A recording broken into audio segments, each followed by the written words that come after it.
Current bill బాబు కడతాడంటే నిన్ను ఇట్లా కదా మళ్ళీ ఒకసారి నేను బయటకు వెళ్ళి బూమ్ బూమ్ వేసి వచ్చి నీ సంగతి చెప్తా ఈసారి ఇవాళ నీ సంగతి చెప్తా నాకు అసలు ఏమైంది వదిన సుజాత ఏమైంది ఎందుకు ఏడుస్తున్నావు? ఏమైంది అన్న నన్ను ఎప్పుడు తిట్టేటోడు కాదు. ఈ 4 ఏళ్ళు అని చూస్తున్నాను కదా, రోజు తిడుతున్నాడు.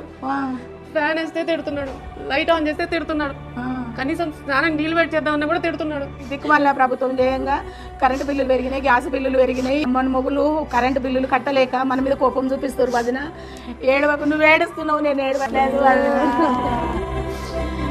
ఏం చేద్దాము? అమ్మా తల్లి, మీ ఇంట్లో ఏదన్నా మంచి జరిగిందంటే ఈ అన్నని గుర్తు పెట్టుకోండి. ఇప్పుడే జరిగింది అయ్యా మీ వల్ల మంచి. ఆ మంచి మా కొంప ముంచింది.